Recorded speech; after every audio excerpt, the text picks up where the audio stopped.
I now call the Huntsville City Council meeting to order. If all that were able to and like to, please rise for the invocation led by Sadik Kucuksari, followed by the Pledge of Allegiance led by the Boy Scout troops with us. Peace be with you all. Please join me in prayer. O God of all people, bearer of beautiful names, we ask from you and beseech through you this evening. You who embrace the people with mercy and grant peace and tranquility, we are grateful that you in these very moments will look with favor upon this esteemed council and stand ready to guide these important decision makers with your divine light. As their source of strength and comfort, may they enable them to serve you by serving the citizens of this great city and to the entire humanity, regardless of their gender, ethnicity, or religion. May they be instruments to further your divine mercy and compassion. May all gathered for this city tonight receive their God-given gifts of openness and humility, filled in hearts and mind with passion and determination to improve the quality of the life of our fellow human beings. Grant your leaders and your people all success in every effort to wipe out poverty, crime, and senseless violence in this great city. As peacemakers, healers, and bridge builders, may we all the while honor the need to keep what needs to be kept, and may we be grant the wisdom that we need to distinguish the one from the other. You have not forgotten us. Tonight in our deliberations, may we not forget you. In your most holy and beautiful name we pray. Amen. To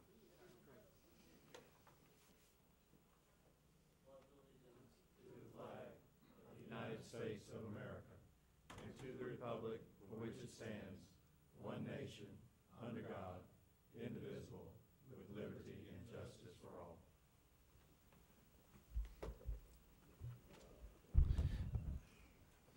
Thank you for the fine invocation, and we're welcoming the Boy Scouts here today with us.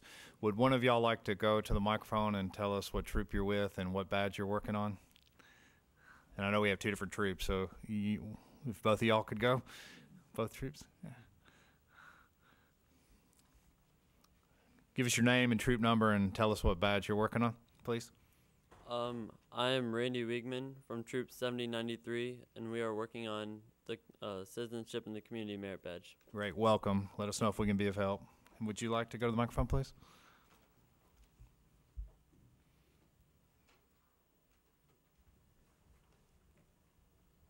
My name is Kelton Stewart. I am from Troop 351, and I'm working on the Communications Merit Badge.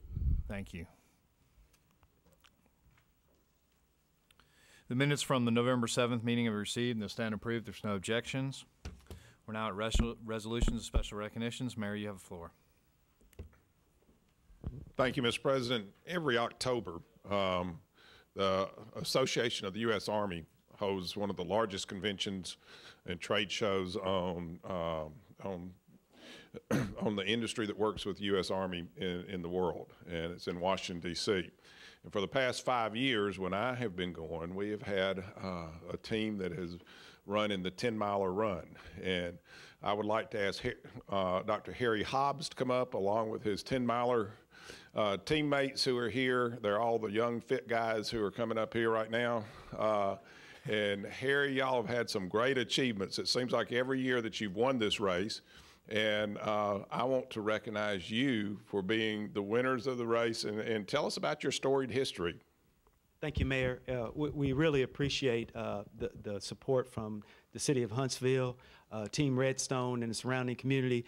We started this thing 7 years ago where we were able to build this team then under Garrison Commander John Olszewski retired, and he gave me 3 years to take us to #1, and we went to #1 on the second year, and we've been 7 times champion in the government agency and 5 times champion straight consecutive in the all-comers, which continues continues to set a record for the 10-miler, and we could not do it without the support of this community, and we just appreciate the opportunity to support this community. And thank you, Mayor, for your support, sir. Thank y'all. Thank y'all for your service here. Harry, we have a commendation for you. We have copies for each of the guys. And guys, thank you thank you, A, for your service, but also thank you for running for Huntsville and for the honor of Huntsville, Redstone, the Redstone Arsenal in our area. So thank you very much. Appreciate it. Thank you. Thank you. If y'all will go around and shake everybody's hand, they would appreciate it. And you're running. I can't believe it. Good.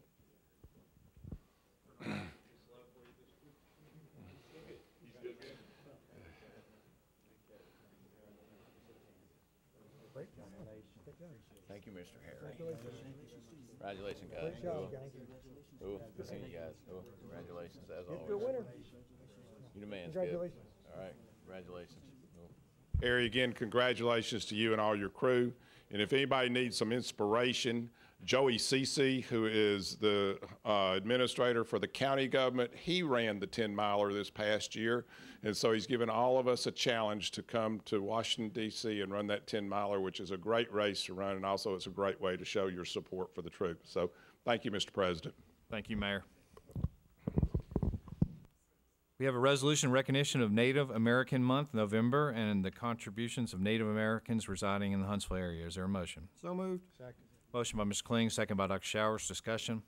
All those in favor signify by saying aye. Aye. Opposed? It carries. Mr. Kling, you have the floor. Thank you, Mr. President. I'd like to read a few of the excerpts of this resolution, then present it to our own James Henley. And it's a I think it's, it's kind of a good thought-provoking thing because it makes us think and appreciate the contributions that have been made in our community and in our country.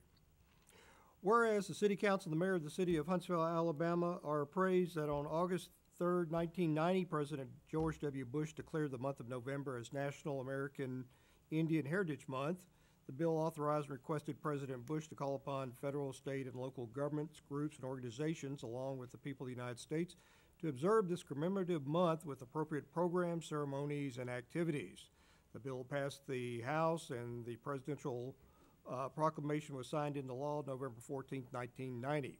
This was a landmark bill that honored America's tribal people.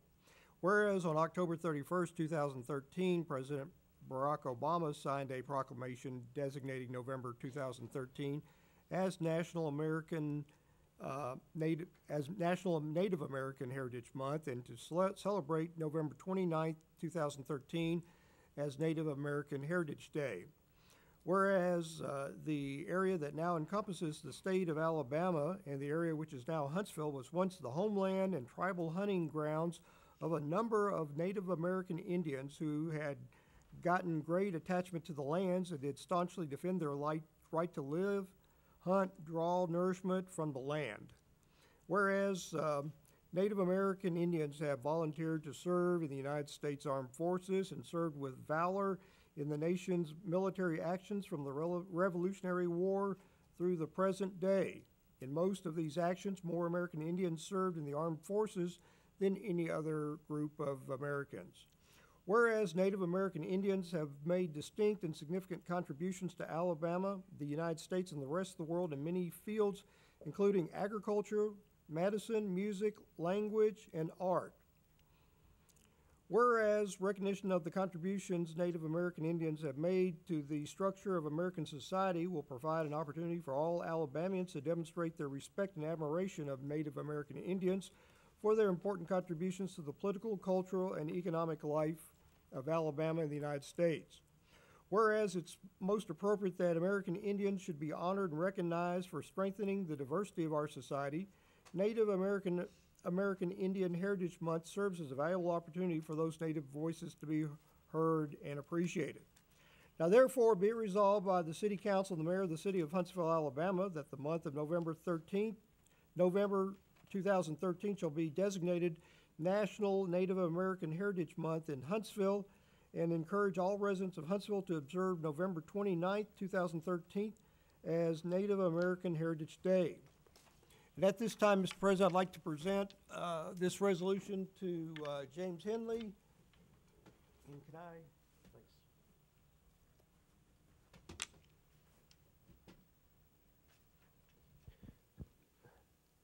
James, I'll come to you. And as you heard, this was passed unanimously by the mayor and council. And thank you for your leadership and for bringing this to our attention.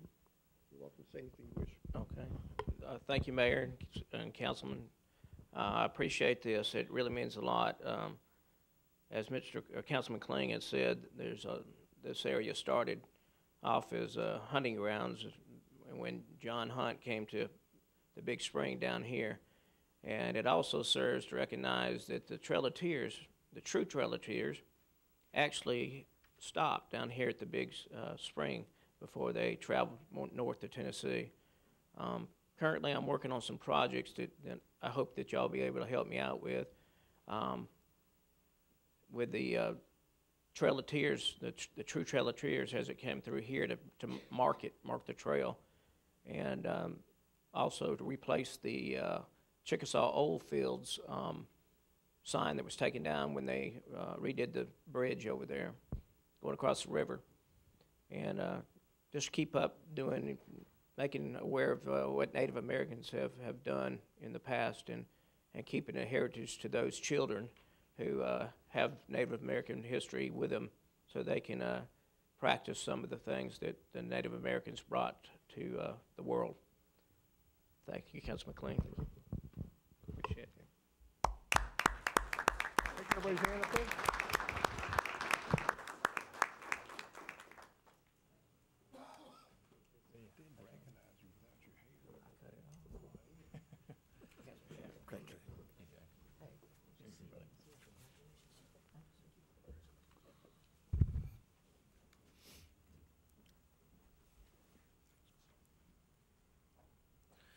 Thank you, Mr. Kling.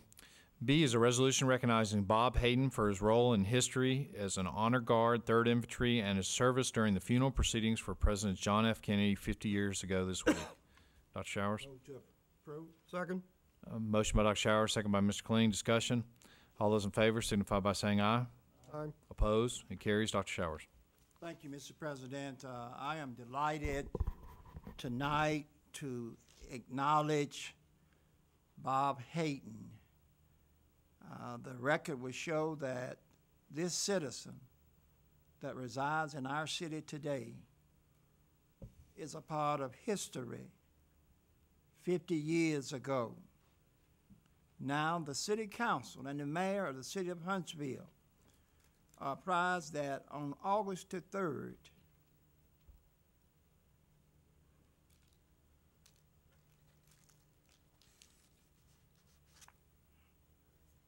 would you excuse me?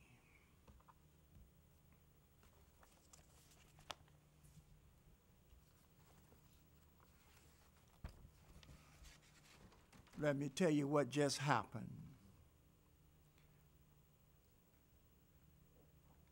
The City Council and Mayor of the City of Huntsville are apprised of the historical 50th anniversary on November the 22nd of the assassination of President John F. Kennedy in Dallas, Texas, and the legacy of one of America's most beloved leaders.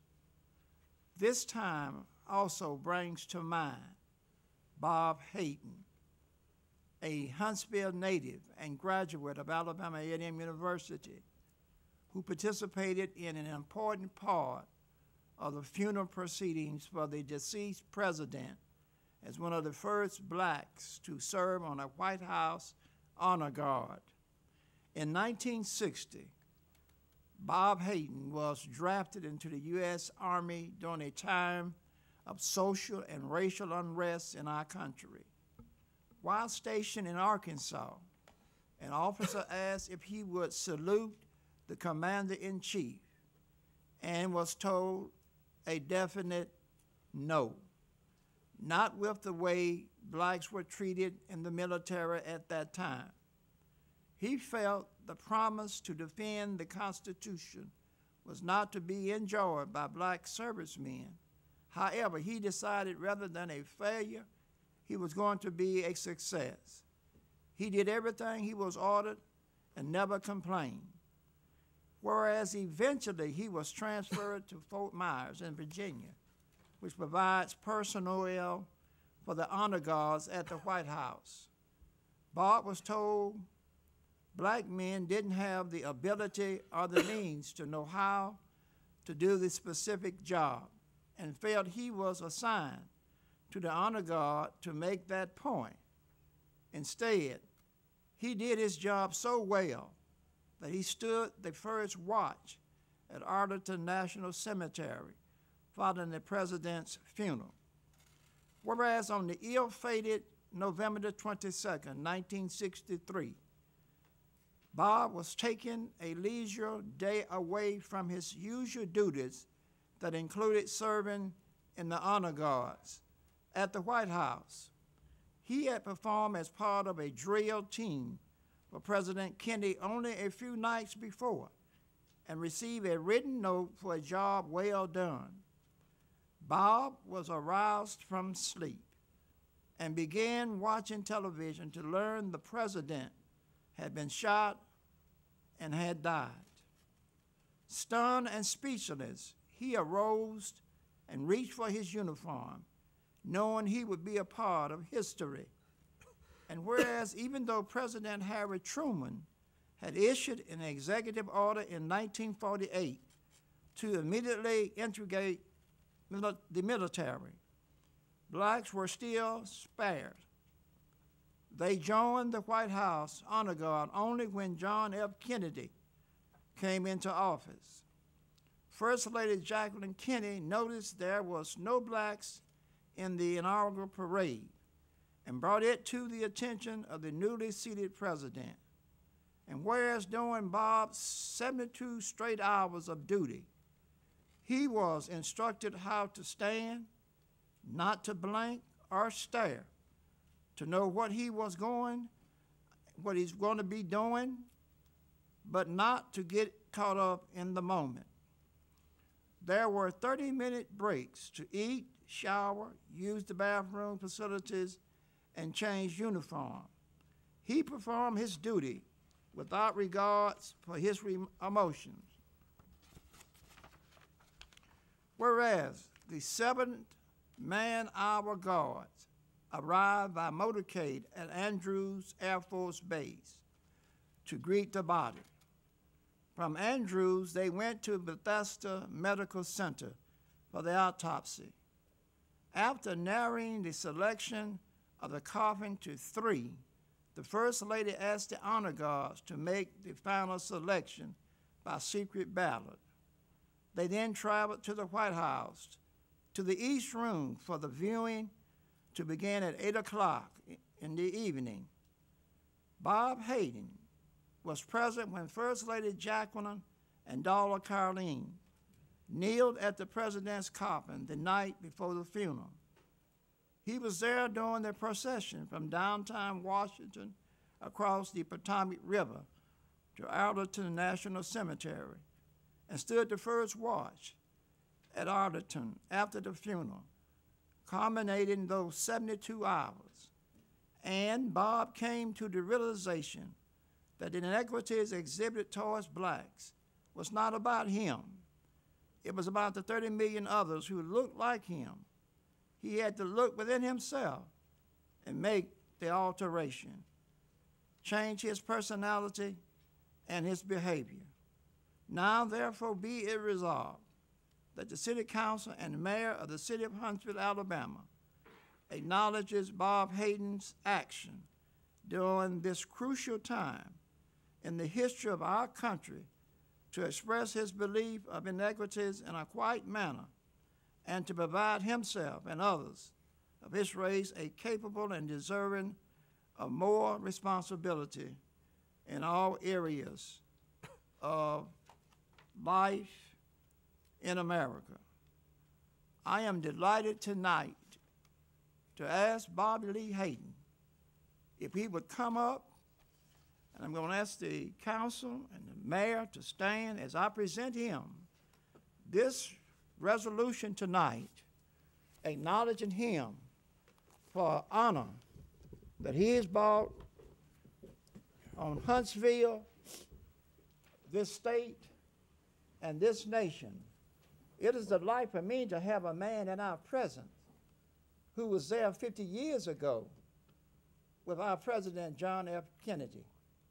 As we acknowledge tonight this resolve, I'm going to come around the microphone, please.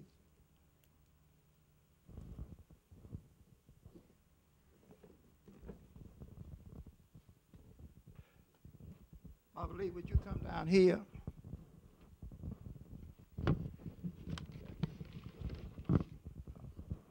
On behalf of our mayor and the other four council members, 180,000 loving citizens of Huntsville, Alabama, represent this resolution, this historical resolution, to you, honoring you 50 years ago that you served this nation with honor. And tonight, we say thank you. Now, I want to give you an opportunity now to make comments. Well, thank you, Councilman Shower. Thank you, member of the governing body, the other council member.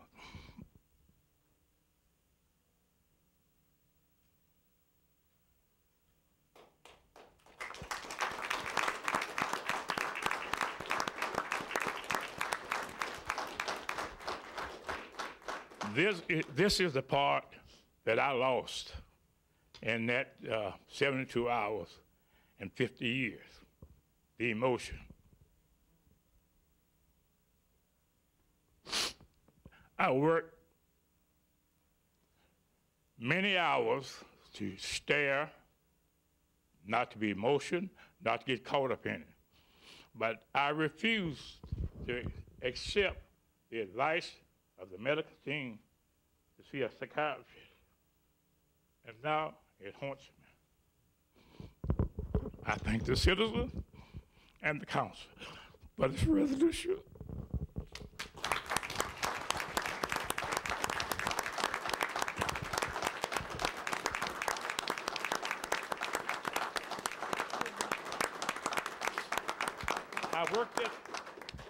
I worked at these moments not to stare, not to blink, or make any emotion to get caught. But as the years passed, it haunted me. I developed street feet. I walked through 2 marriages, and it's been difficult. I appreciate it.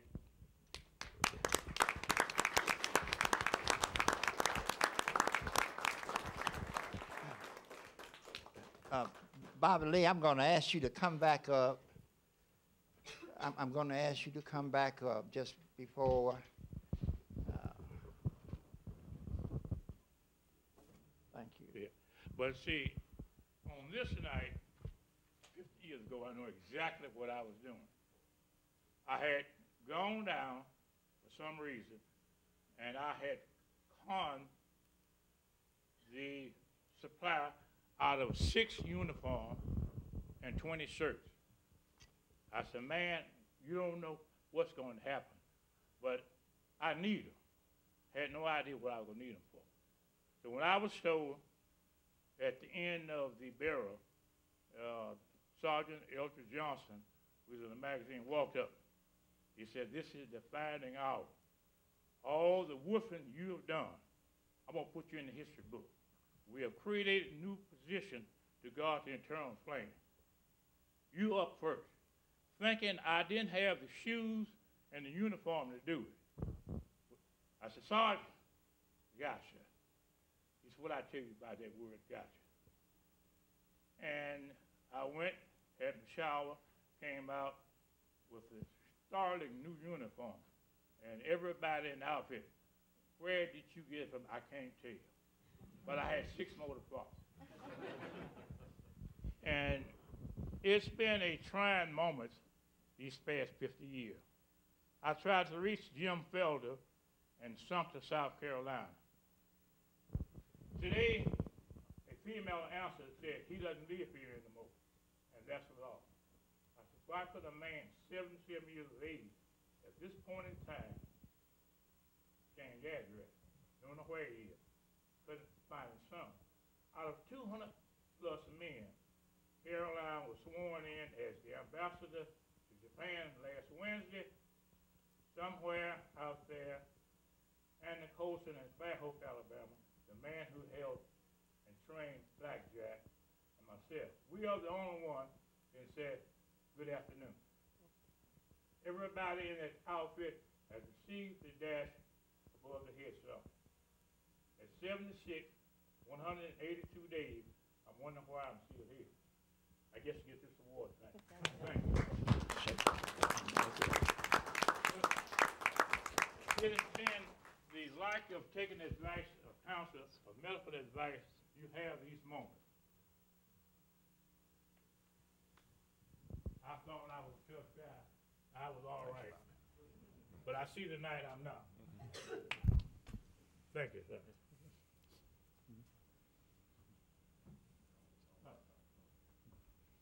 Thank you, ladies and gentlemen.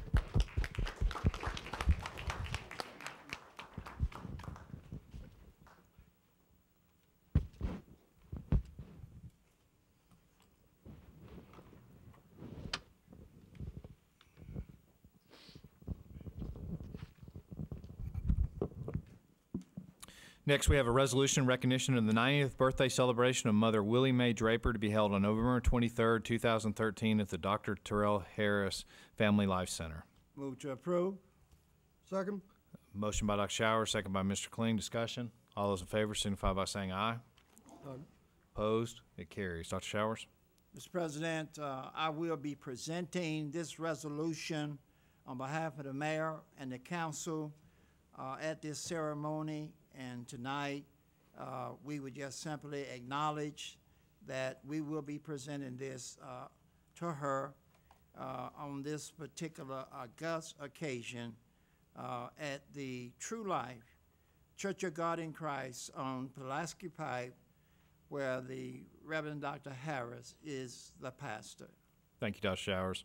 Under announcements, 15D is going to require unanimous consent to vote on tonight. It's about warrants, so 15D I'll hold for unanimous consent.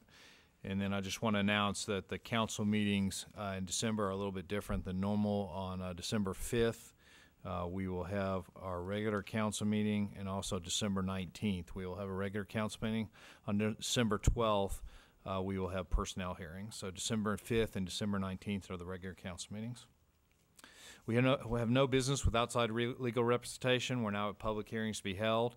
Now is the time and place for a public hearing on a resolution authorizing the demolition of an unsafe building constituting a public nuisance located at 2207 13th Street Southwest.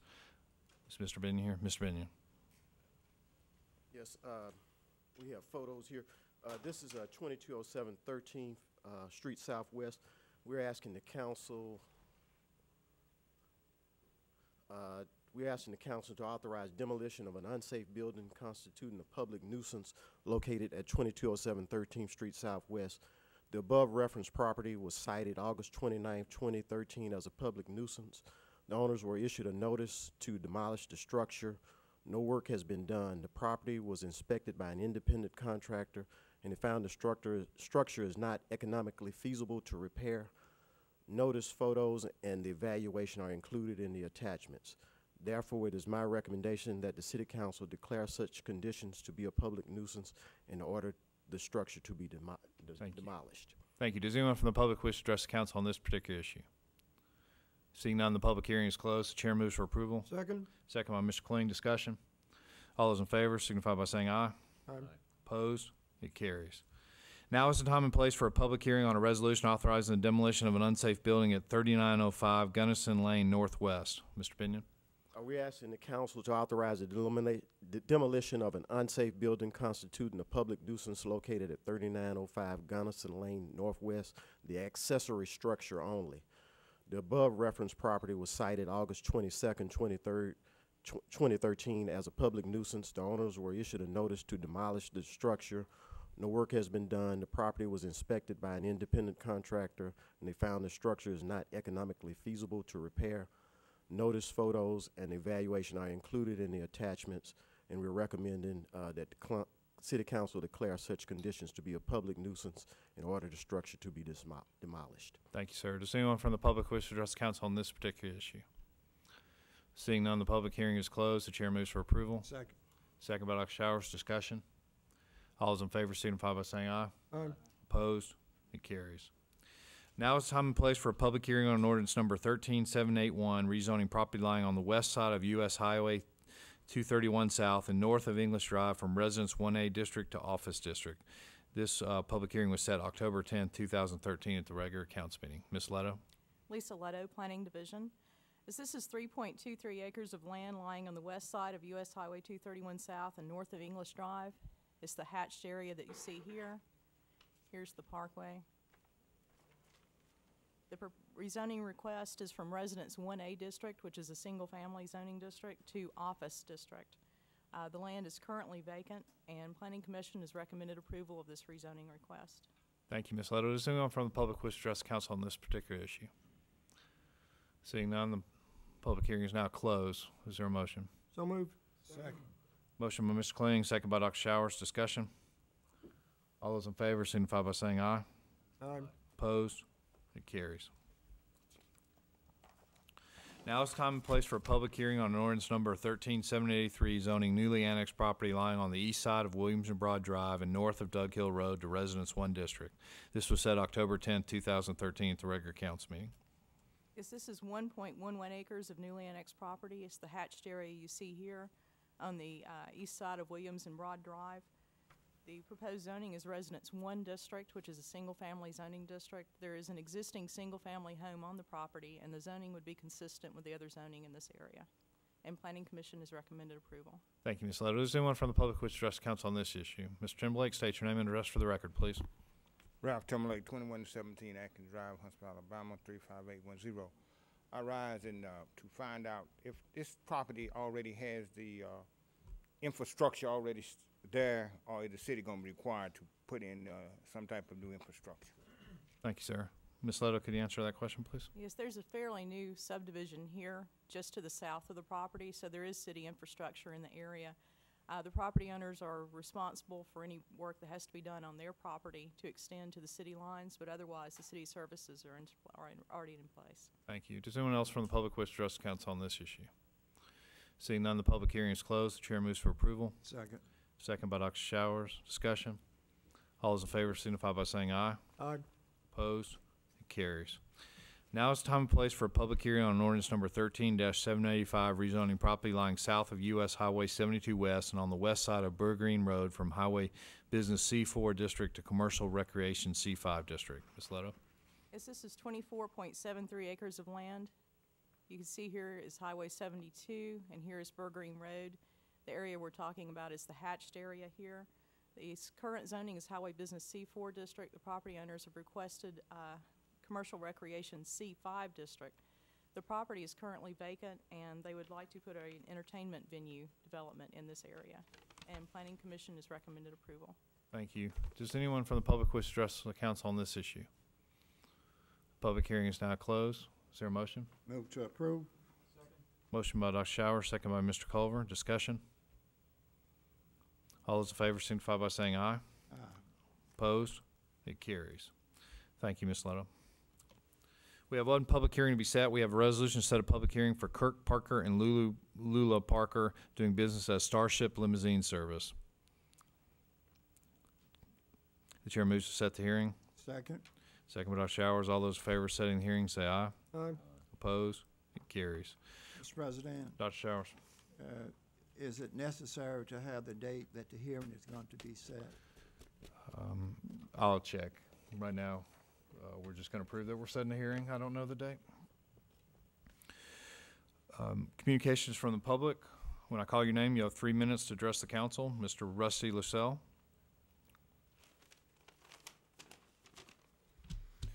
Hello, my name is Rusty Loisel. I'm here to represent the homeless veterans and citizens of Huntsville. Again, we're here, and I still shake my head at the lack of interest our city government has for our military heroes that have fallen through the cracks of society. We've asked for help for those who are being evicted from Tent City because of the rants of an idiot. It is obvious that the DOT was looking for some excuse to get them from under the bridge, but from what I understand from the DOT just lately, they're not pushing to get them out of there. But what surprised me even more is the careless attitude of the council that won't give us an answer if they're doing anything, if they care about doing anything, if they're looking for options for them, or if they just want to get them out. It's as if you've got your hands over your ears and closing your eyes. I don't understand it. These are human beings. These are people that stood for us on foreign lands, dodging bullets for our freedom, and we treat them like bums. The organizations in this city collect millions of grant dollars to get homeless people shelter, and they put a handful of them in cockroach-infested public housing. And those that stay at the Downtown Rescue Mission and the Salvation Army are treated like prisoners and not homeless people. The rules are unbelievable. Just last week, one of the people that stayed at the mission said they were served ham and it tasted sour. So they're not keeping up with good food habits there. They said they felt safer on the street than inside the mission. I've had reports of similar things at the Salvation Army, and I had a report of a veteran that helped unload a donation of coats at First Stop. First Stop was taking pictures of these coats. The veteran asked if he could have one of the coats, and he was told no. Go to Rose of Sharon Soup Kitchen and get one. Now, this is the same First Stop that gets a ton of money from grants to help these people. Obviously, they're not buying fresh food or clothes or putting roofs over the heads of very many of these people. I'm just wondering where all that money is going. Our one homeless veteran that still stays in Tent City is dying of cancer. He's been signed up for housing for 2 years. He receives radiation treatments 3 times a week, and he's usually so sick he can't speak. But yet he keeps getting bypassed for housing. And to make matters worse, our city doesn't do a thing to help him find a peaceful place to exist in the woods. Sir, do you need more time? Just a couple seconds, please. You have 1 minute, please. Go ahead. I just want to remind everyone here, this is a military town. Everybody feels real strongly about their veterans. And if you do nothing to help them, there's going to be a lot of people remembering that come election day. Tara Bunyan.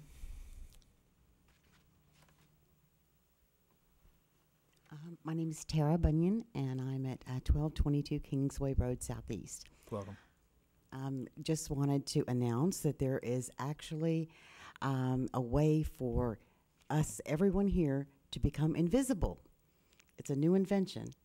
Everyone here can instantly become invisible, and that's by being homeless.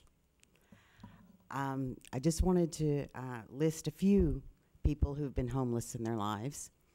Halle Berry was homeless. She lived in a shelter.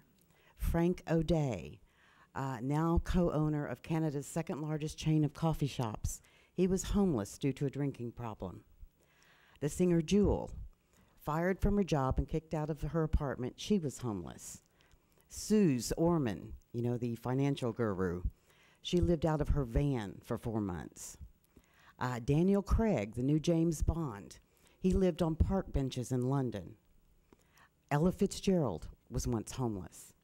Harry Houdini, Charlie Chaplin, Kelly Clarkson, the singer, John Paul DeJoria, the co-owner of Paul Mitchell Hair Product Company.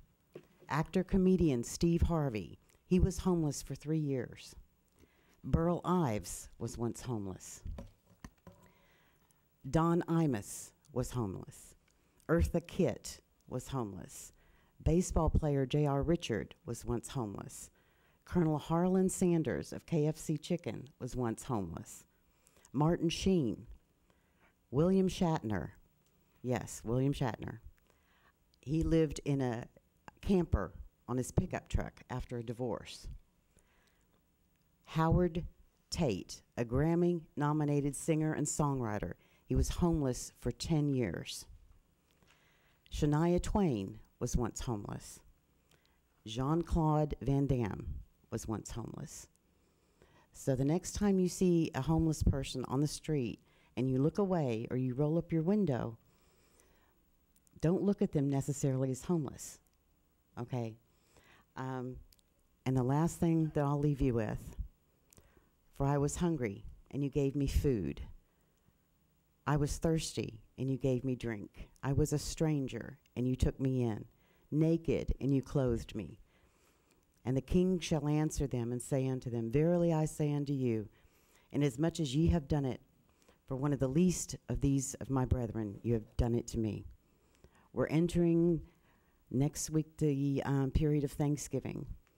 And as everyone sits around their hot turkey meal and their nice warm home with clothes and having taken a shower probably that day, please remember those out there who do not have that. Thank you. Thank you. Mr. President? Mr. Kling? I know this issue's been out here. I thought, didn't we have an effort by some of the city departments to work on this situation?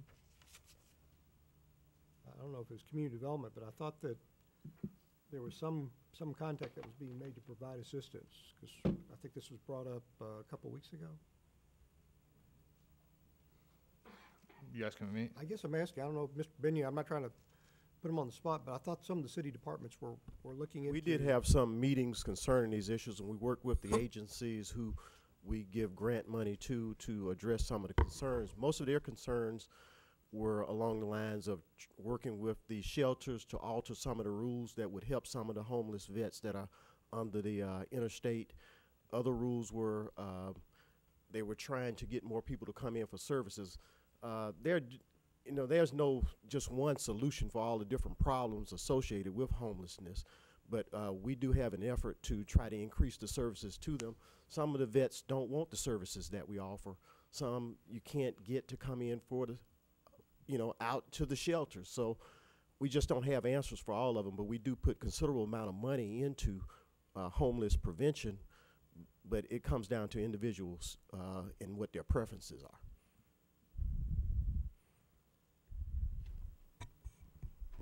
Mr. Kling, do you have anything else? Well, I think obviously I think we have an issue that needs to be, I guess, looked into. And I think all of us, obviously, we care, especially, we talk about veterans and everything. I mean, I agree with what the first speaker had said. I guess I'd just like to see what assistance we could give or what we could do, given the circumstance of this. Yes, sir. Mr. Kling, I think this is one of those things. We have North Alabama Coalition for Homeless, who is our coordinating agency, which we give money to every year to make sure that we have a proper identification of who the homeless are. We have been working with First Stop. We have been working with the Downtown Rescue Mission. We have been working with the Salvation Army to make sure that there are services out there, because it is part of Mr. Anderson's been working on a compassionate community, and it is part of that compassionate community to make sure that we do take care of those out there. When the first question came up about those under the interstate, we looked at the idea of putting porta potties out there. That had been done before, but unfortunately they'd caught on fire because people had gone in them to smoke in them during the weather. It has had that problem. And sir, you're out of order. You're out of order, sir. Mayor has the floor. And we have addressed each thing that the city has power with. We have talked to both the health department and the highway department about the facilities underneath, and they're still working with us about the facilities underneath the parkway or underneath I-565. It's an ongoing fight, and I think Kenneth, Mr. Binion is right.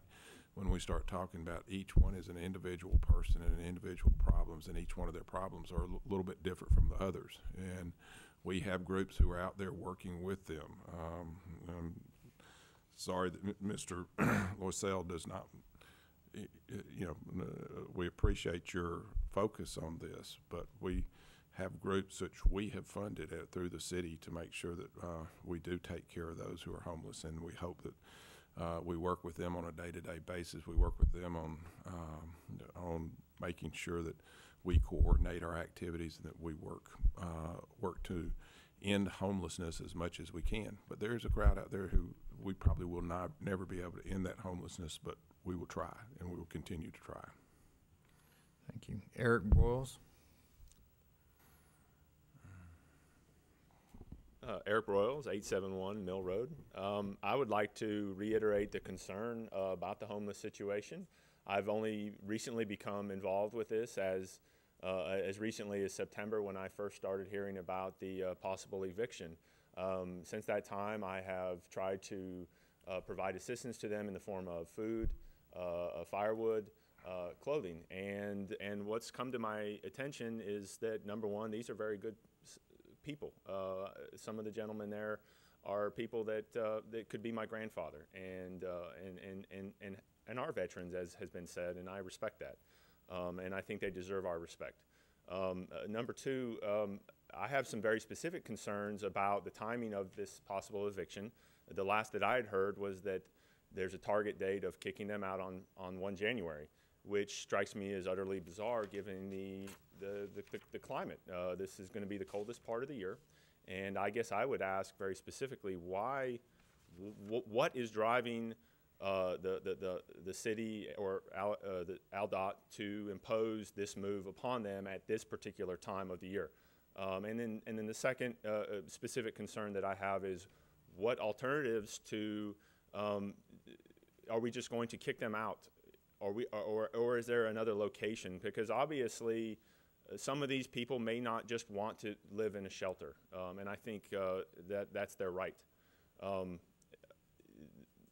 The overpass, if you've been out there, is a particularly good situation for them, as good as it can be. It's protected from the environment.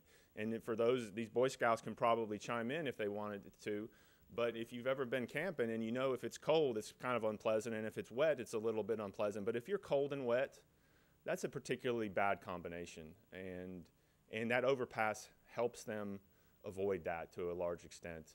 It's very convenient to the charities. So are we going to relocate them to a spot that they have to travel a long distance to get to these charities? And is it going to be as protected as their current situation? Thank you very much. Thank you. Mr. Ralph Timberlake.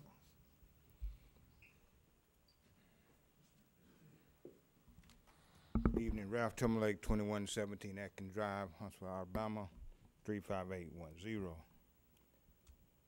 I hate to come as one who have an unpalatable topic to present to this august body and to the citizens of this great city of Huntsville, Alabama.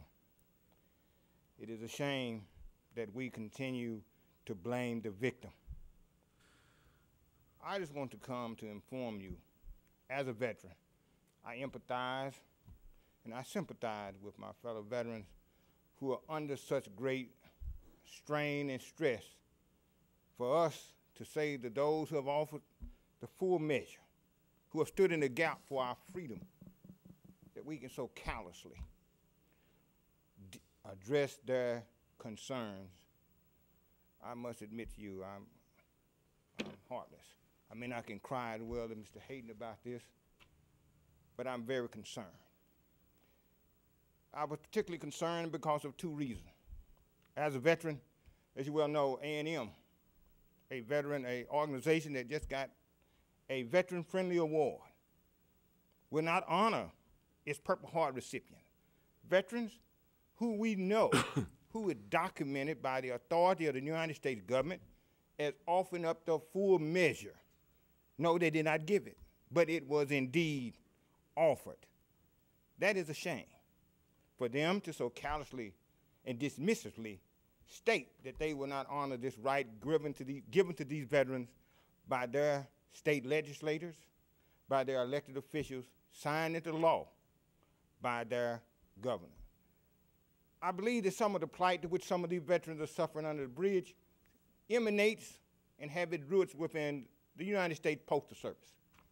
The Postal Service here do not honor such sacred and sagacious rules as due process. As I read once, where they do not deliver mail to certain people under the bridge. I think that was in the paper once. I know for a fact that the United States Postal Service, as a former employee of the United States Postal Service, has some very systemic and endemic problems of adhering to the law or being held accountable for it. When you give this money to these organizations, you have an obligation to ensure that that money is used in the manner to which you gave it.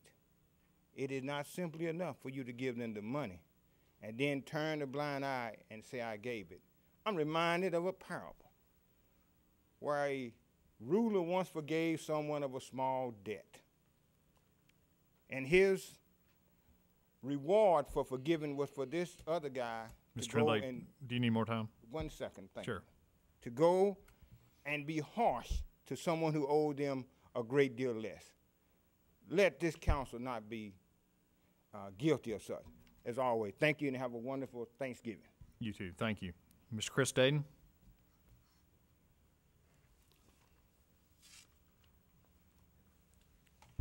Good evening.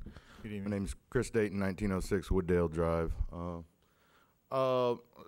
I didn't see it on the agenda, but I did read an article this morning about Dr. Shower's proposal to rename Church Street to recognize Reverend Lowry, and I just want to say that I kind of really like the idea. I think that I think between going to the moon and the civil rights movement, two of the most inspiring things maybe on the face of the earth came out of Alabama, and we got some hometown boys that had some skin in the game, and I've even read Dr. Hereford's book, and he goes into great detail. There were several people, and we were super classy about how we manage integration here in Huntsville. And I think there's a lot of people that really did some amazing and incredible work, and I don't know, I support that. As far as what these guys are talking about, I mean, the two things that come to my mind while they're there is one, maybe these first stop people aren't the best people spending their money. I mean, maybe we need to diversify that portfolio, and there might be somebody else that can fill those gaps. I mean, if we're handing out checks and people who got feet on the ground aren't saying that that's doing something, then maybe we need to reevaluate that and make sure we're getting our true value there. And I also don't understand why I've heard the story, but I don't understand why we're so hot to try to run them out from under the bridge. They've been there for years.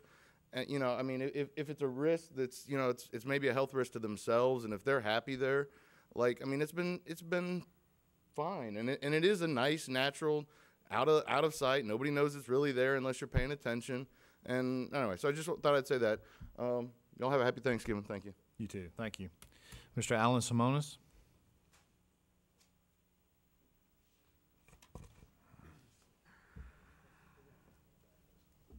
My name is Alan Simonis. I live at 3221 Riley Road in the Piedmont subdivision. As everyone knows, Walmart will soon be breaking ground on a new store in the Mason Plaza area. Many residents in the nearby neighborhoods and in the nearby businesses have opposed a big box store in that location for a variety of reasons, all of which you all have heard. Bottom line is that we don't believe that the Walmart is a good fit for that area. Marie Bostic has told us that the zoning laws for that area have been in place for at least 50 years, probably longer than that. And if y'all were zoning that property today, I don't believe that you would have allowed any big box store to be located in that area. But it is coming. So Walmart has expressed an interest and a desire to be a good neighbor. And we believe being a good neighbor means being concerned about the welfare of those around you. We are asking you, our city leaders, to continue to communicate with Walmart to address three concerns that I share with my neighbors. The first concern is that Walmart is planning to be open for 24 hours. A 24-hour store will attract some people during the late night hours that we do not care to have hanging around on the fringes of our neighborhood. So our desire is for Walmart to close during the late night and early morning hours. Our second concern is that Walmart receives many of their deliveries by 18-wheel trucks, and it's our desire that those 18-wheelers have very limited access to L&N, no access to Drake Avenue. And the reason that we want limited access to L&N is because, as you know, L&N is the closest street that borders the neighborhood there. And then our third desire is that the Bell Chase area, which is the closest to the Walmart location, they need a barrier to put up a shield to help them be shielded from noise and lights and limit direct access from the Walmart parking lot into that area. As y'all well know, one of the basic reasons for a government to exist is to protect the people. We need your help in getting these three things accomplished to give us some protection. Thank you. Thank you. Ms. Jackie Reed?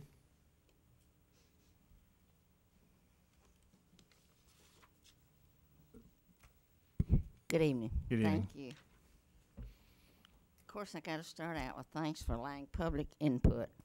I left my chicken shirt home tonight, and I hope you all letting the chickens rest tonight. I hope you're going to let them rest forever, but I don't have my chicken shirt on tonight. It's Thanksgiving Day week, and I hope everyone will have a nice Thanksgiving Day. Thanksgiving is my favorite time of year, as y'all have heard for many, many years down here. It's time to be humble and thank God for your lives, your family, your health, your friends, and even the elected officials, believe it or not. I said elected officials. I love all of you, and I appreciate all the city employees and all that they do, and for everyone, I really do. My public-private partnership is God. God is why I come to these council meetings. I know you find it hard to believe. People say God don't work like that.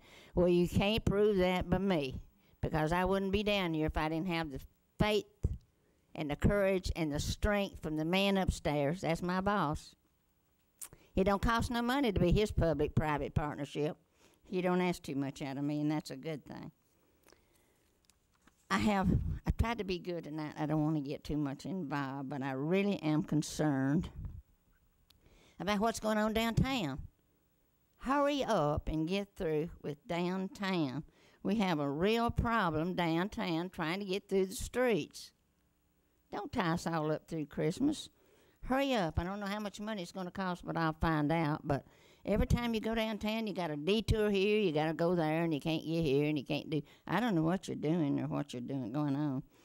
But I got a concern tonight about an unfinished business item for action, where you're trying to stop Walmart from hours of 7 p.m. to 7 a.m. of allowing commercial trucks to go into their business.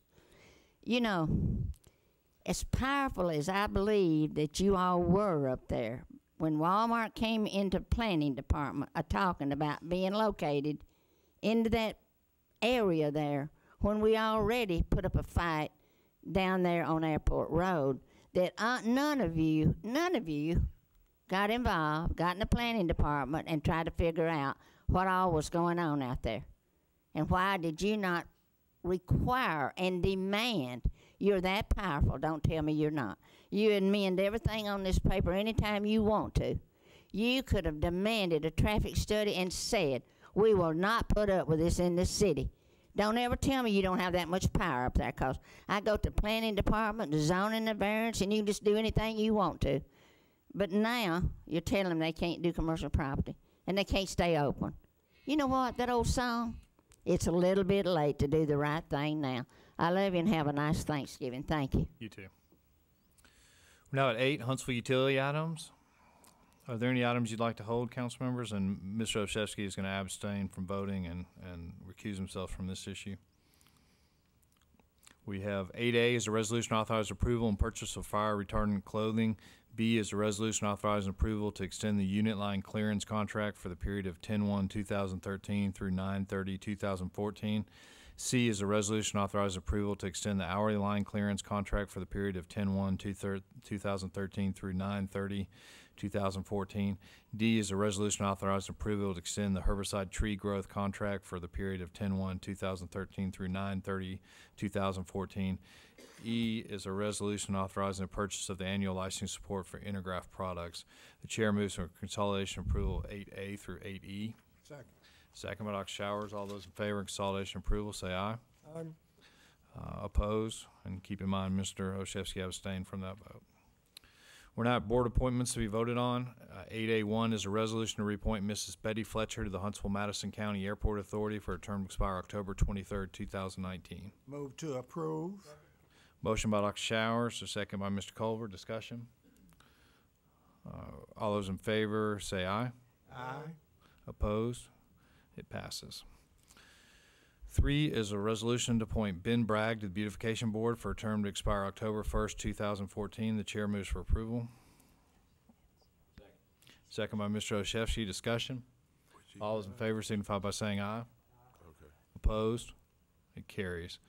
4 is a resolution to appoint Ruth Sirocco to the Beautification Board for a term to expire October 1st, 2016. The chair moves for approval. Second. Second by Mr. Kling. Discussion.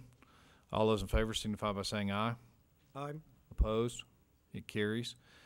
5 is a resolution to appoint Mac Ford to the Board of Examination Appeals for Construction Industries Place 1 for a term to expire September 21st, 2015. Move to approve.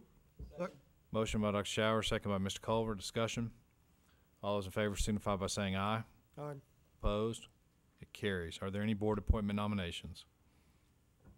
Yes, a nomination, Mr. President. Let me pull my board sheet out.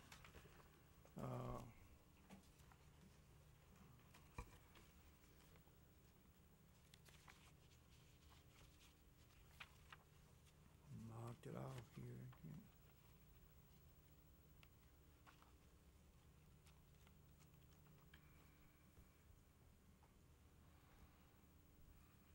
Jesse T. Horton to a 2-year term on the City Tree Commission.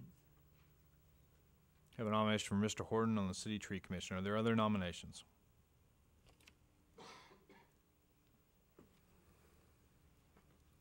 Moving on, we're 10, approval of expenditures. 10A is a resolution authorizing expenditure for payment. Mr. Kling. Mr. President, I move for payment of vouchers in the amount of $11,348,094.90. Second. Motion by Mr. Kling, second by Mr. Culver. Discussion. All those in favor signify by saying aye. Aye. Opposed? It carries. Mr. Kling, do you have a Finance Committee report? Mr. President, I'd like to turn the floor over to Randy Taylor, Finance Director. Council members, I do have a report for you tonight. We have the October sales tax figures in, which represents two things. One, it's the last official month for fiscal year 13, which is already closed. Those taxes are for September, so we're required to include them there. We were 3% ahead in October over the previous October, so that's exactly where we needed to be for budget requirements for the new fiscal year that just started. And that allowed our year-end number for September to move up a little bit, close to 2%. So that's good news. So we closed the year a little bit better than we thought we would last time we reported on the figure. And we've started, as far as collections go, for this first month. We're at the 3% figure that our budget is based on. That's the only figure I have with respect to the financials for the city. The other thing I would point out to the council is that item 15D is the issuance of the city's general obligation warrants that we reported at the last meeting. We actually had done the pricing the day before the last meeting. And so we gave you all the results of that, and you now have the official approval of that tonight. That's a unanimous consent item for you. Thank you. Mr. Taylor. Thank you, Mr. President. Mayor Battle. Thank you, Mr. President. Would like to announce that Saturday, Ms. Joy McKee has a very special event happening at the Hayes Nature Preserve. She has, the lake at the Hayes Nature Preserve has been stocked with 750 pan-sized rainbow trout. And people are allowed to go out there and fish, and they have bass. And she said, if you're not a good fisher, you can fish for brim out there. Is that right? There'll be a lot. The Tennessee Valley Fly Fishing Association will be there doing casting demos, and it should be a fun morning. They're also going to have Operation Green Team will be there with hot chocolate, coffee, and hand warmers to knock the chill off. So it would be a fun thing to do. And I'd also like to recognize, and we'll be voting on an item with her in just a few minutes, Ms. Sheila Cummings, who is out there. Sheila, welcome. Glad to have you here. Sheila owns a company called Cummings Aerospace here in town. She has a purchase agreement tonight for 10 acres in CRP. It's a 4-year-old company that just started locally, and she's done a great job doing great things with it. And they're moving from lease space to owned space, so congratulations to you. Thank you for being a part of our corporate community. And I'd also like to recognize that we will be having on Sunday a community-wide Thanksgiving service at Faith Presbyterian Church on Whitesburg Drive. It's a time when we can reflect on what we have to be thankful for. And we do have a lot to be thankful for here in the Tennessee Valley. We live in a great community. We have a thriving economic base. We have a great quality of life. And beyond all that we heard in the last couple of minutes, we do have a lot to be thankful for, and it's a great community. So I want to wish everybody a happy Thanksgiving. I hope that you have a great one, and we will see you back first week in December. There was one other thing that happened this past week. We had a showing, part of the Compassionate Community process. We had a showing of A Place at the Table, and it was a very moving movie talking about what different communities do to keep to solve the hunger problem. And there is a hunger problem in every community. Many people don't realize that Manor House feeds between 1,500 and 2,500 people a day. They come by for meals. Many people don't realize that the food bank gives out food to hundreds of people a day, and they come by to get food because of hunger in this area. Many churches are like ours that work on the backpack program to make sure that kids take home things on the weekend so that they have something to eat. And our schools opened up this summer so that we could feed kids and keep them in the learning process. That's one of the things that we can be thankful of, that our community responds, and they respond to people on a day-to-day basis. We respond to things like hunger in the community. We respond to things like homelessness. We respond to a lot of needs that are out in this community, and for me, I say thank you to all those who step out and do that.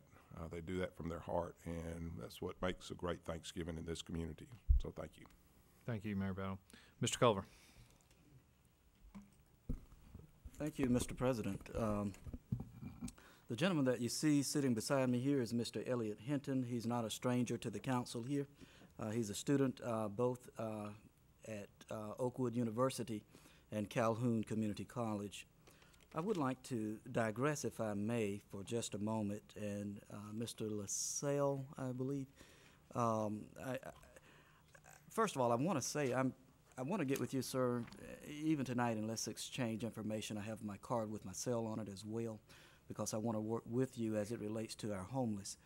I do want to say in support of First Stop that First Stop is one of my favorite organizations that work with our homeless veterans and homeless residents. I regret the unfortunate situation that happened, but please let's not judge First Stop based on that particular incident. First Stop is an organization that affords homeless individuals to come in and to take showers, and they also supply them with personal hygiene packages and things like that. I want to say I support all of the organizations in Huntsville that put forth their best efforts to help our homeless. We do have a problem in Huntsville, and I believe that it's incumbent upon the city of Huntsville. We're going to have to pick up the pace and do more to help our homeless veterans and other homeless residents without regards to how they got there. It really doesn't matter. And I realize also, ma'am, based on what, and I don't remember your name, but based on what you said, and maybe this is why I'm so partial to being homeless, but after a divorce myself, based on your definition of homelessness, I became homeless and had to move in with one of my late friends who was a school teacher here in Huntsville, and rented a room from her for about $50 a month for a few months until I got back on my feet. So I'm not going to say I have that ability to empathize, but I can truly sympathize. And along those same lines, I know what I'm about to say is just a Band-Aid on our concern, but on this Saturday, as we have been doing for the last, I want to say 4 or 5 years, we provide a dinner for our homeless residents here in Huntsville. In fact, with the help of the city and our public transportation department, we usually get about 4 or 5 buses, and we go to all of the shelters, the Downtown Rescue Mission, the Breaking Free, and the Salvation Army, and over in the First Stop area. I want to add Tent City to that. I know that is in Councilman Shower's district, but I'd like to add Tent City, and I want to talk with you about that. Perhaps we can send a bus over there. And I want you to also understand that it's not just dinner.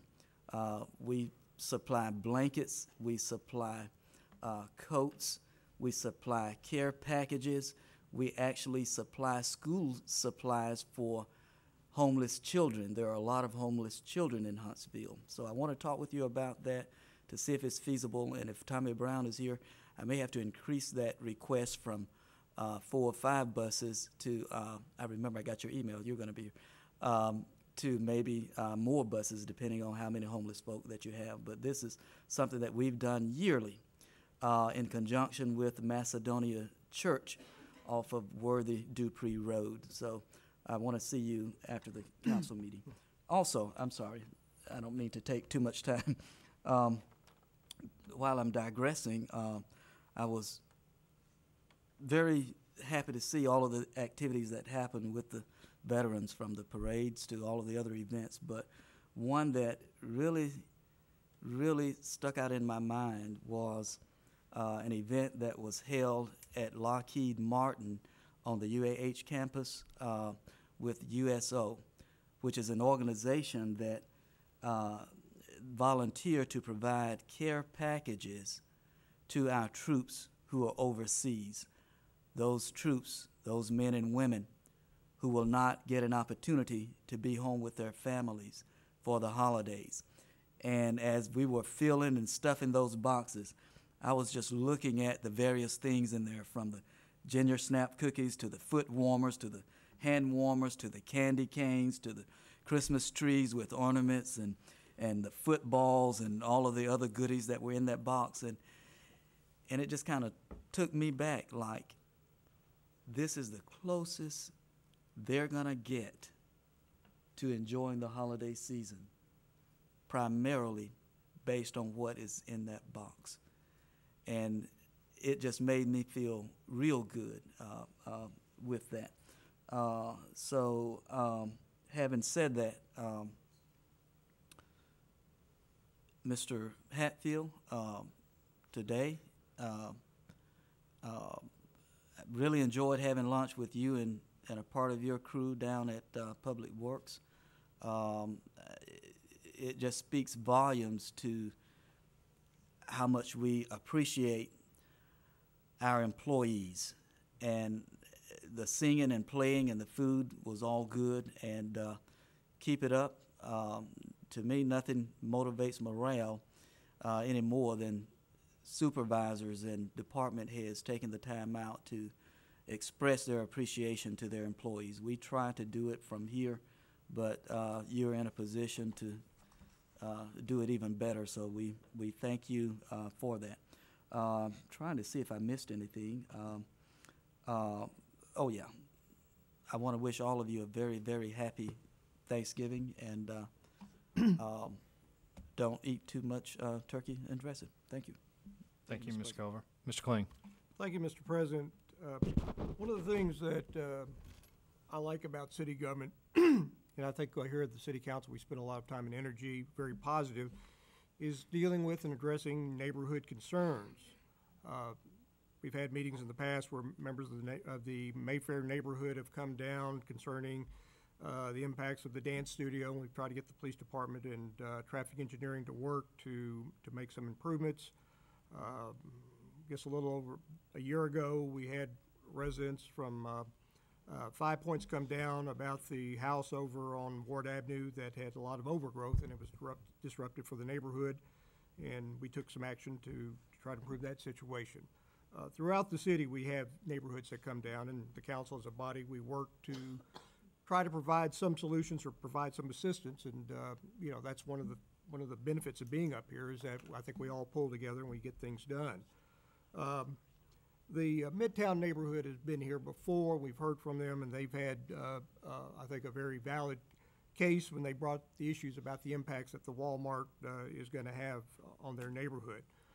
We did check, Ms. Reed, and found out that the difference between this situation and Airport Road, the Airport Road property that they were proposing to use had to be rezoned, and that gave us some control.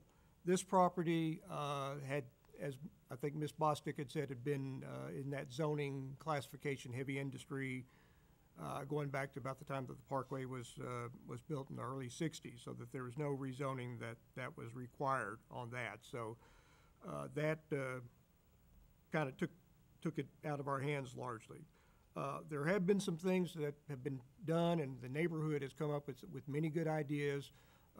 It was the neighborhood, from the neighborhood, we got the idea of let's get an independent traffic study. And we did come up with Dr. Anderson, who was selected by the neighborhood. One of the meetings that the neighborhood residents leadership had with some of the city officials was in what was known as the Mapper Room, the Mapper meeting. And Skipper Consulting had come up with an alternative truck route that basically would take the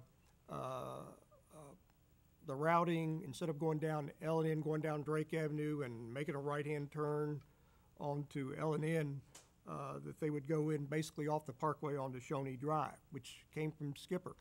The neighborhood folks had contacted me, and they'd raised that as, hey, this could be a pretty good solution.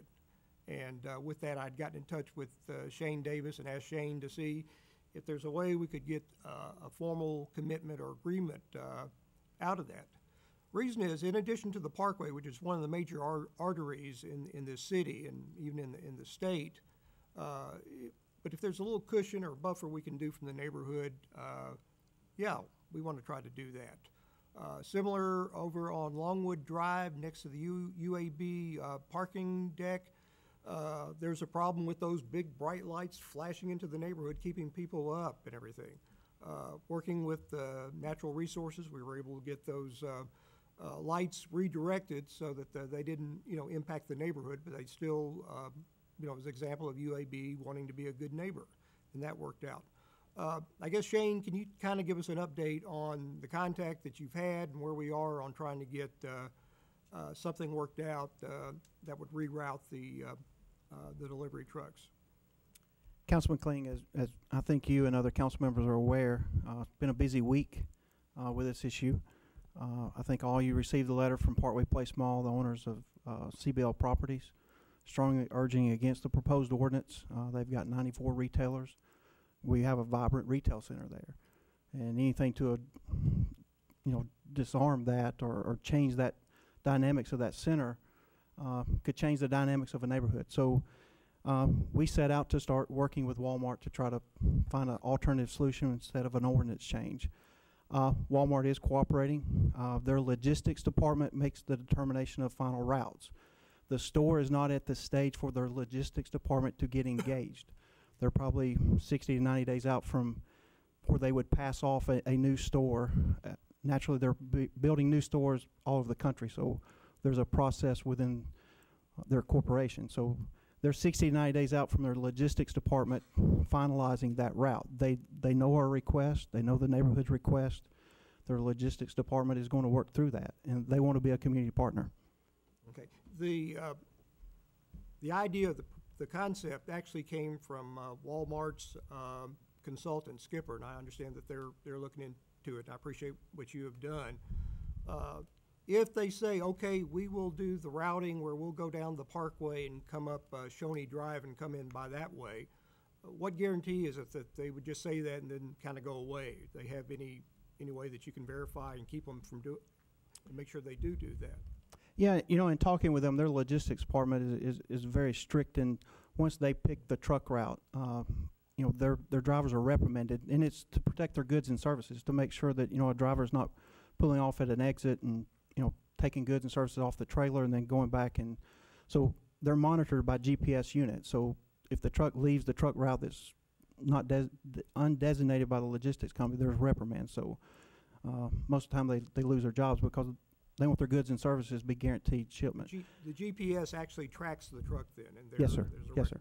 And what the logistics department of Walmart has been able to provide us to date is that store, and based on the sales of that store, is 6 trucks a day. Only one of those deliveries would happen within the time period of your proposed ordinance of 7 p.m. to 7 a.m. So because it's off-peak, it's the least amount of employees that would be at the store.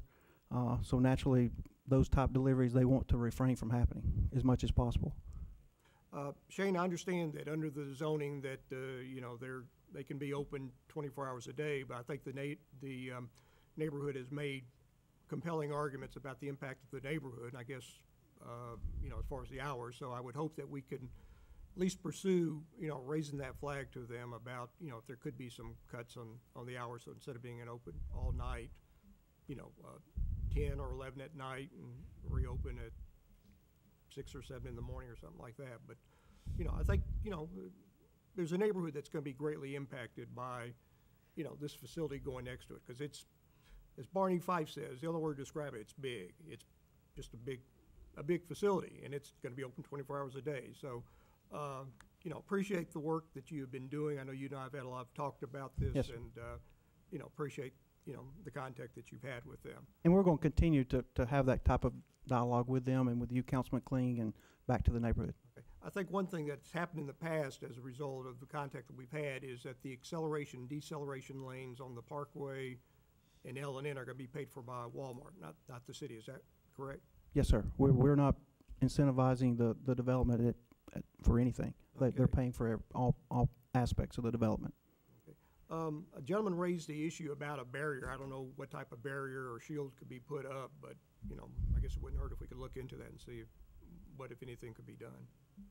We can, and I know the gentleman made a mention of trying to restrict access to the neighborhood off L&N. There's currently no driveways along L&N into the neighborhoods.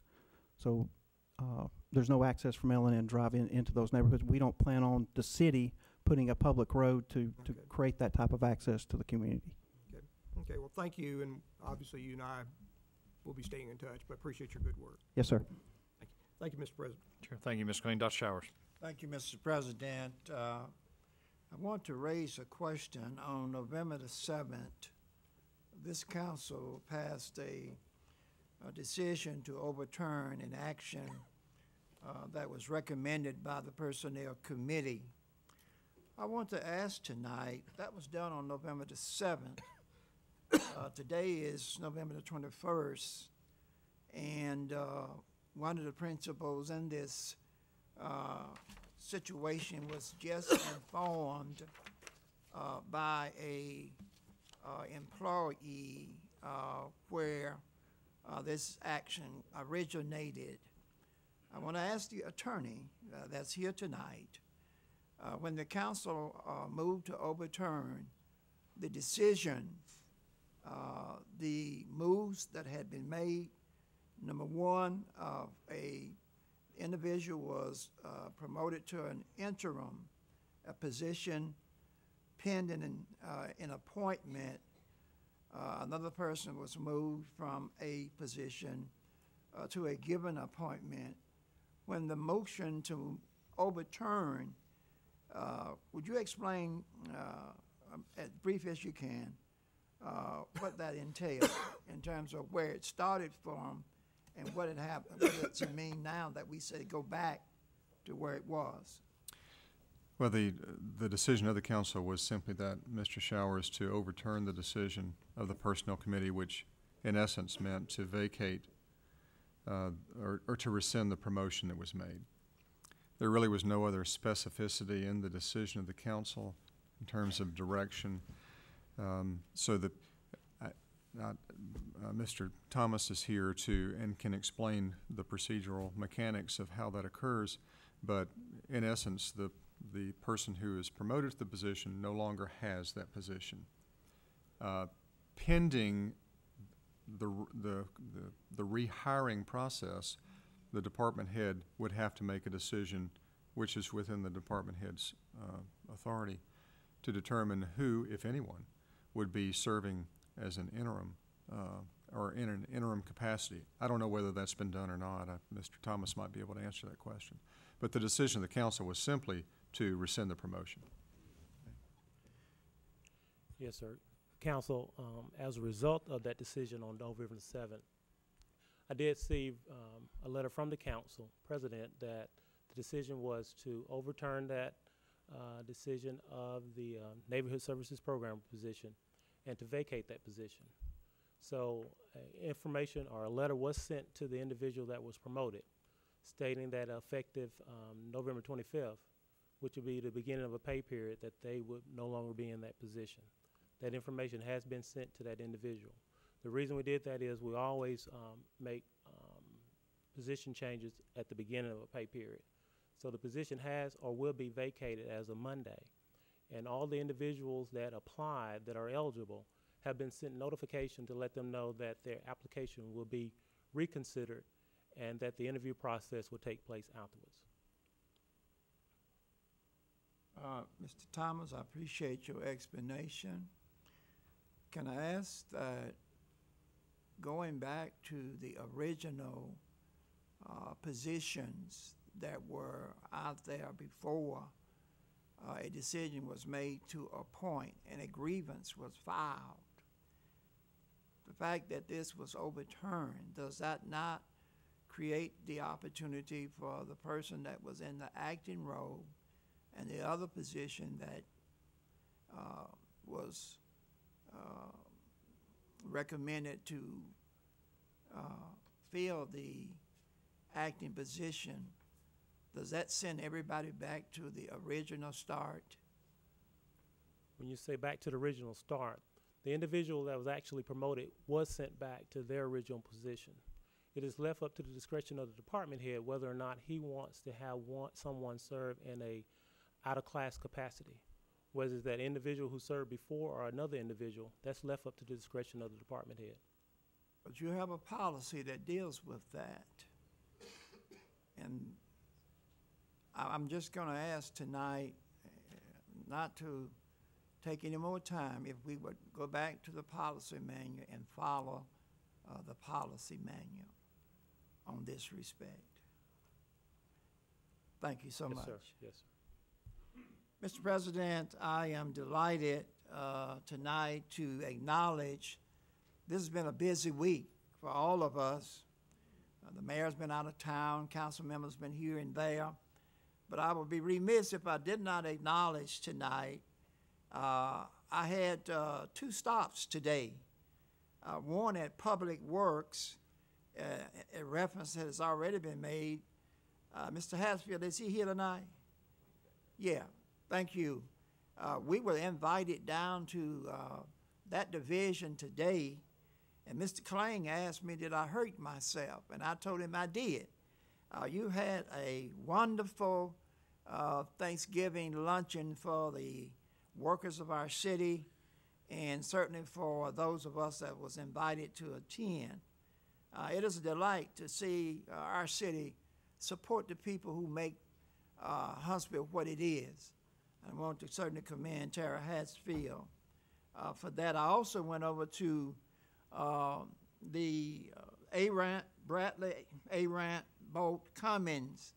They had an appreciation and a thank you type dinner, luncheon for their clients, and I was certainly delighted to be a part of that. I want to announce now, this weekend, Alabama A&M University, the Bulldogs, will be journeying over to Atlanta, Georgia, to play in a historic game, Georgia Tech University football on Saturday at 12:30.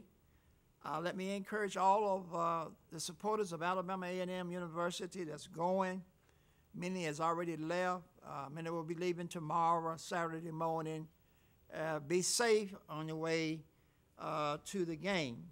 On November the 25th, I will be presenting a certificate and the key on behalf of the mayor to Mrs. Hart. Mrs. Hart is 100 years of age on November the 25th.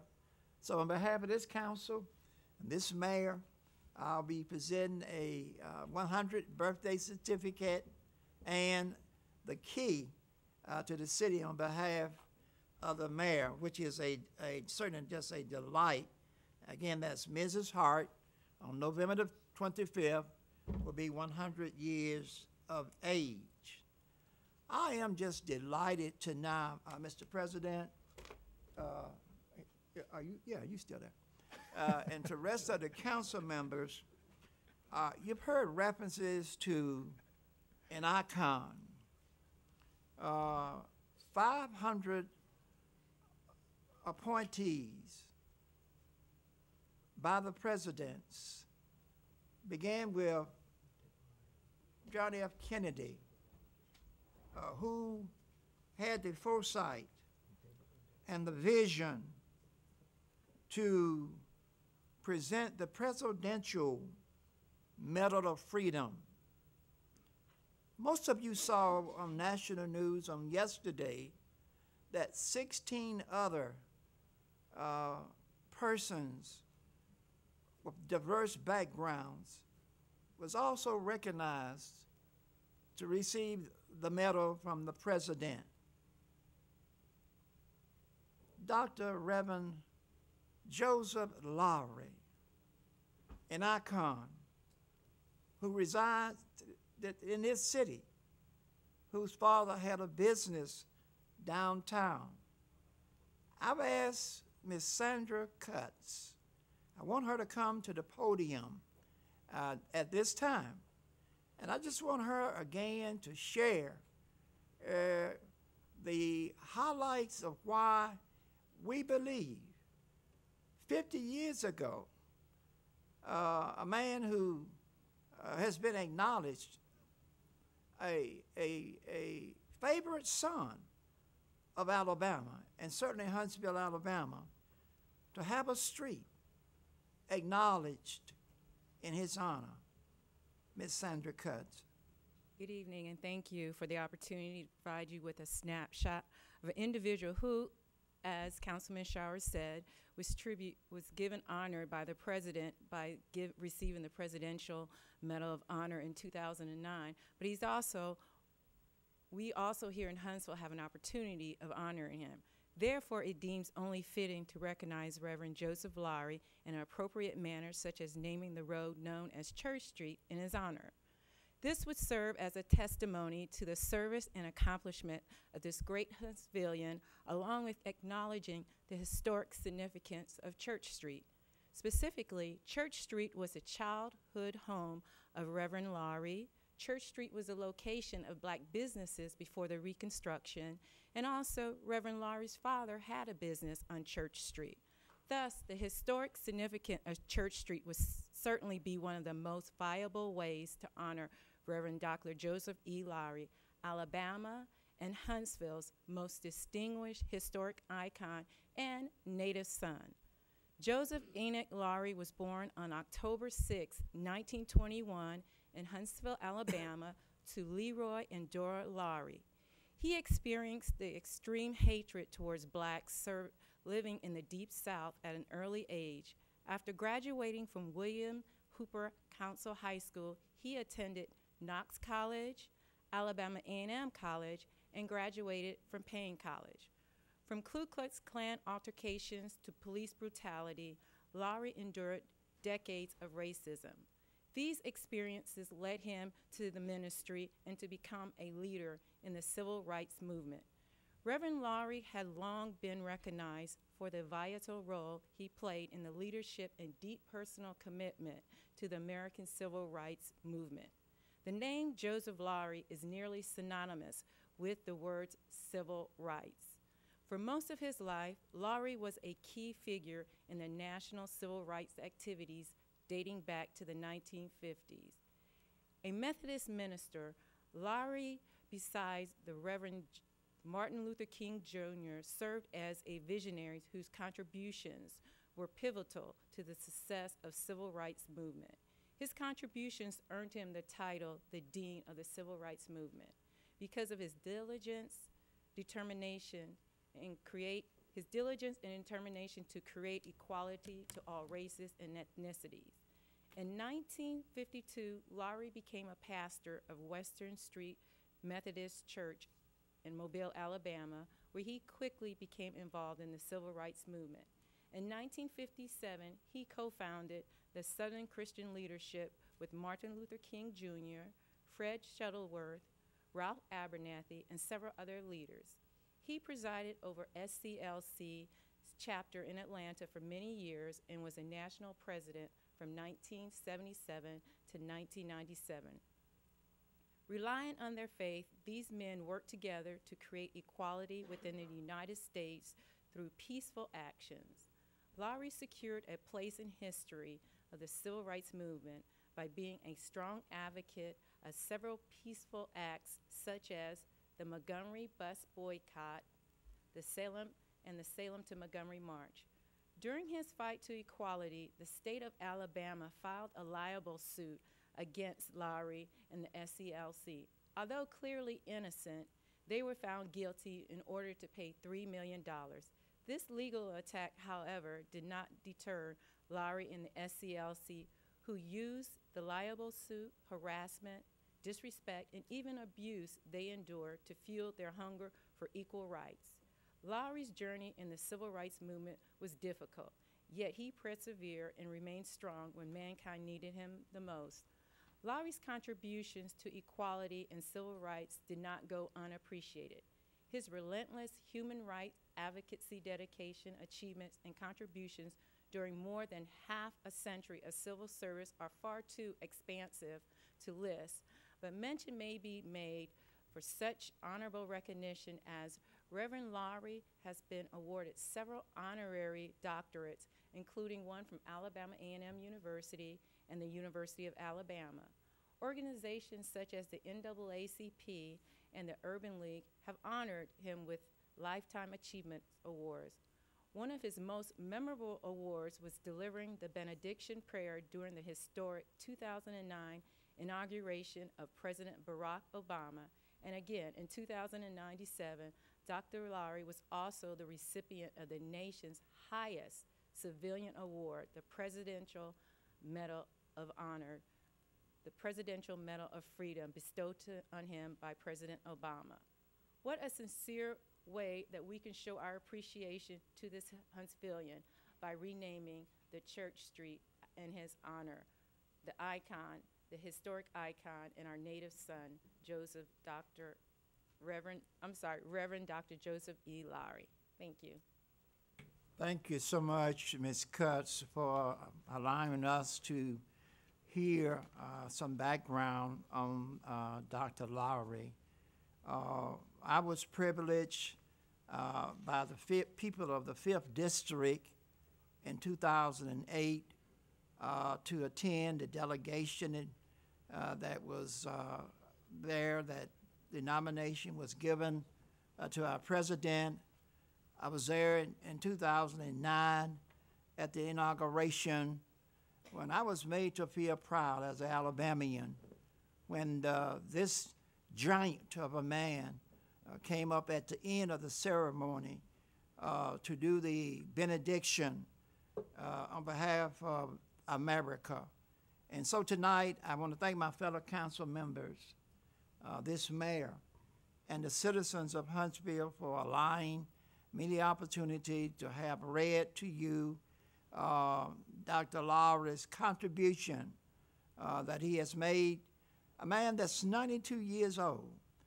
A few days ago, he lost his wife, and we don't know. He's in the hand of an all-wise God. And hopefully, I've been working with the community. We've held public meetings. I'll be working with the planning department very soon to get the appropriate paperwork. And hopefully, at that time, we'll have an opportunity here in Huntsville to acknowledge a favorite son, the Reverend Dr. Joseph Lowry. Thank you so much. Thank you. Mr. Olszewski? You got anything tonight? No. Oh, I'll take a minute of yours then. How's that? Jerry, thanks for being here. I'm assuming you didn't give a number, so we must have did good since the last council meeting. Okay. We didn't do good, so you just want to share that with us. Lyle, appreciate you coming as always, fellow veteran as well. I got to, I know we beat on Terry Hatfield a bunch tonight, but appreciate you having us down there. And as I shared with everybody down there, it's an honor to serve with great public works guys. And some of us have never had experience to work with anybody. Some of us have had experiences to be able to work with other public works, and you guys are second to none. And appreciate everything y'all do every day. And I say this because I'm always getting questions through the email.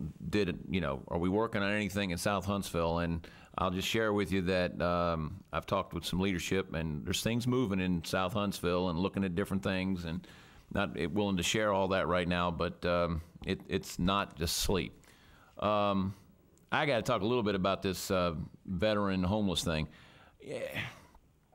First of all, I'm looking for, and I hope Ken can help me with this. You don't have to come down. I'm just asking for some help. I'd like to I'd like to get information on all agencies we give money to that are related to homeless, okay? And I'd like to know the dollar value of what we give. And then with that, I know when I was on a committee a couple years ago, it was a big deal to me because I was chasing, because I felt like we gave way too much money to nonprofits, but I'll tell this story right now. During that discussion, I was looking at giving a certain amount, leading an effort to give a certain amount to NACH. And I asked a question, and I won't name the person who was in my office. I said, why should I give any money to NACH? And the gentleman made this comment. He said, just stand up next on your window on the 7th floor and look downstairs, and do you see any homeless? And I looked downstairs, and I did. And he says, all you got to do is go to Birmingham or go to Montgomery, and you can look at where the city hall is and where the national capital is, state capital is, and you'll see homeless. And I thought about it for a minute, and I said, that it's, whether you agree with it or not, it's probably not bad to have them where they are, and we've heard a bunch of testimony on that tonight. But I'll share with you, I just came back from Portland, Oregon on a business trip. And we might not do as well as everybody thinks we're doing, but go to a big city that's bigger than ours, it was pathetic. I came back ill. I walked out of a 5-star hotel, and there were people digging out of the trash cans right there. They were sleeping under the street signs. It just wasn't right. And yeah, I gave them money when they asked me, and yeah, I got all that. But I like what we do. I think what we're doing is right. And Mayor, I'm not sure where we are with that, but I'm going to ask that we at least check on that, where we are with this state mandate or whatever it is, because I keep hearing about it. And I mean, we probably ought to at least fight that to some degree. I'm not saying we're not, but I'm just saying we need to, I underheard the bathroom story, and, some of us have been to the leadership thing, and we got to walk the walk down there. And we see what it's like. And we keep saying veterans. Well, I'm all for veterans. Hell, I'm one of them. But they ain't just veterans in there. There's just non-veterans in there. And we're focusing on veterans, but there's more than just veterans in there. And I thank the Lord people are supporting veterans, but there's a bunch of people in there, and that need help. So I'm asking to chase that. I'm asking to look at it. I do believe when we give money, they owe us what they're doing. I know my brother Councilman Wright's going to work his piece of it, but I'd like to look at the dollars piece of it just to help my brother here to say, okay, there's another organization we're giving money to, and we need to verify they're getting the job done as they're supposed to get done. It's a great country that we live here, because I have a big heart, and I have this big, and I wear my heart on my sleeve at times. And when I'm getting, people questioning what I'm doing about veterans, I got 3 years in a row I worked at Operation Stand Down. I raised over $10,000 for those guys and gals, and we did a lot, and we ended up using the baseball stadium 3 times before we finally got kicked out of there. But and now it's somewhere else. But just keep pushing it. And I'm not saying we got it great, because I'm not. We need to work on it. But I went to Portland, Oregon. And if y'all think it's better out in these other big cities, that ain't. we actually got a pretty decent plan going, and I think we're working it, and we'll keep chasing it. And that's all I got. Thanks. Thank you, sir. Mr. President, Dr. Showers. may I have another moment? Yes, sir. Our city administrator at our last council meeting, he and I've had a brief discussion about a situation on University Drive, and I just wanted the public to know that he is pulling together appropriate departments to look at that issue in that particular neighborhood on University. John, I want to thank you for getting ready to call those appropriate department persons to look at that situation and give resolution to what go on in that particular neighborhood. And as it relates to traffic calming, lighting in the neighborhood, and an opportunity to ensure that we don't lose any other lives on University Drive by people crossing at incorrect points. And so I'm looking forward to you pulling that together. I get calls once a week from the neighborhood, and I'm telling them what I'm telling the public tonight, that we are working on it very soon, that you'll be making contact with the neighborhood representatives for a neighborhood meeting. Thank you so much, Mr. President. Thank you.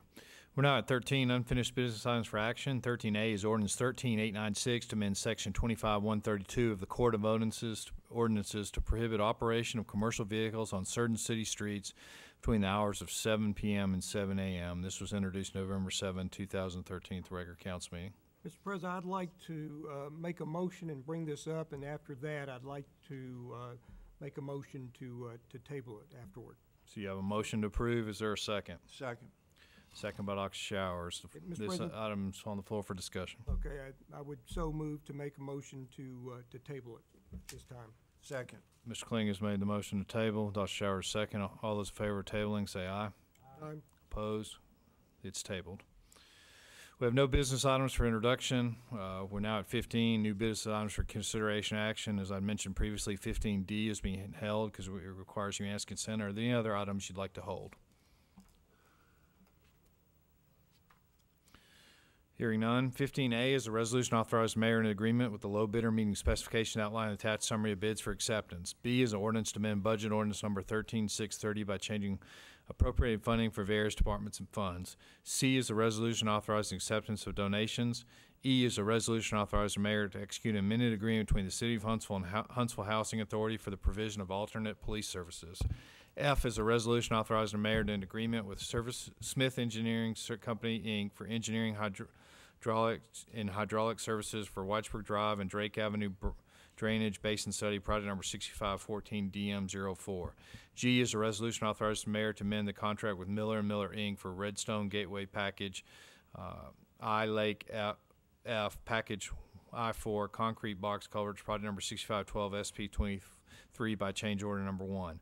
H is a resolution authorizing the mayor to modify the agreement with Little John Engineering Associates, Inc., doing business as G.W. Jones & Son Consulting Engineers for Holmes Avenue and Pinhook Creek Bridge Improvements, project 6504 BR7 by modification. I is a resolution authorizing the city attorney to settle the claim of Jonathan and Tamara Hubbard for the amount of $21,776.71. J is a resolution authorizing clerk treasurer invoke Renaissance Bank letter credit number 2905 for Belgrove Manor subdivision. K is a resolution authorizing clerk treasurer invoke First Commercial Bank letter credit number 1019 for Oakhurst 4th Edition subdivision. L is a resolution authorizing the mayor to execute modification number 9 to the Supplemental Development Agreement TIF 5 Series 2012B to the Annexation and Development Agreement between the City of Huntsville and LW Redstone Company, LLC. M is a resolution authorizing the mayor to agreement with Standard & Associates, Inc. for the professional services, develop and administer written and practical examinations for the fire driver engineer position. N is a resolution authorizing the mayor to agreement for construction on an Alabama Transportation Rehabilitation Improvement Program project between the state of Alabama and the city of Huntsville, project ACAA 58618. DEA 195-935, formerly Project Demo 8915, project reference 100588618, formerly project reference number 100545570, bridge replacement on CR 77 Holmes Avenue at Pinhood Creek in the city of Huntsville.